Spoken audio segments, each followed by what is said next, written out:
So when you first bring that kitten home, or it's a cat that's never been in your house, you want to confine them into a small space and remove any kind of things off the floor that are soft, such as towels or rugs or carpet or anything along those lines that you can, because if the cat's never been there, they're going to seek out a soft place to use the bathroom. So I always recommend that people put their new cat or kitten in a, say, large bathroom that's not used all the time, or a laundry room, or some room that you can close off that has a hard floor and you've picked up all the carpets and things along those lines. And then you set the litter box down, filled with the litter that you've picked, and just give your cat time. I can guarantee you that this will be the easiest potty training you've probably ever experienced, because most cats, the vast majority, I'd say more than 90% of them, once they need to go, they'll hop right into that box and realize, hey, this stuff scratches around easy. I can make a little hole here. And they'll go right there just as you want them to. So after you've allowed them to use that box in that room, in that small space for a few days, it's time to kind of expand their space that they can roam around in. And now it's time to find a final resting place for that litter box. You want to find somewhere that's pretty quiet, doesn't have a lot of traffic, and there's not anything in that area that's going to randomly move or make any noise, because the idea is, just as you want privacy when you're going to the bathroom, so does your cat. Dogs are kind of funny in that you can walk them outside and they'll kind of go anywhere. Cats are a little bit more particular and they like their personal space. So find somewhere that's tucked away, that's still open for them to have access to, but is going to be quiet, is going to be a safe place for them to use the bathroom. And not only location, but we need to think about how many litter boxes we need, because if you have a really large house, but only one litter box, it may not be in the perfect location for your cat. And the rule of thumb is have one more litter box than you do number of cats.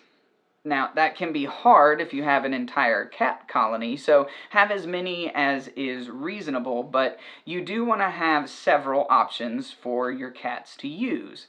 And especially if you have a two-story home, I would highly recommend having one upstairs and one downstairs. So, for example, I have two cats. I happen to only have two litter boxes because that works really well for them. And I have one upstairs in our master bathroom and one downstairs in the laundry room. So, granted, when we're doing laundry, the cats aren't going to use that box that's in the laundry room, but they will go upstairs and use the one that's in the master bathroom. So that's kind of how I run things, and the next step is the golden rule of litter boxes.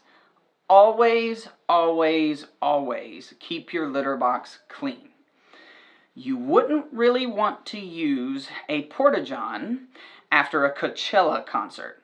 For those who are a little bit of an older generation, that would be the equivalent of using a porta-john at the end of Woodstock. So your cat is going to get to a point where if you don't clean the litter box, well, frankly, he's just going to go find somewhere cleaner to use the bathroom. And that's one of the most common reasons cats are given up to shelters, is they start using the bathroom somewhere else. And often, simply by just keeping that box clean, you can prevent that from happening.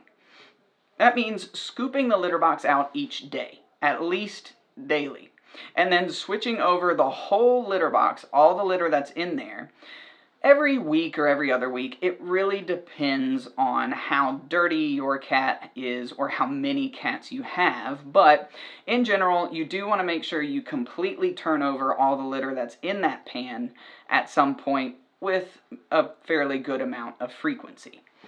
By keeping the litter box clean, not only do you encourage your cat to keep using it, you prevent any issues, you improve their health, you decrease the odor around your home, and it'll become part of your routine, so it's easier to remember and it's easier to accomplish.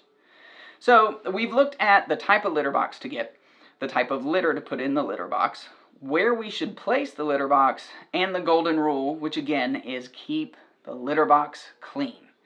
And I really hope that by following those steps, by taking all of those things into consideration, you have a good experience with your cat and setting them up for success in being a great companion in your home.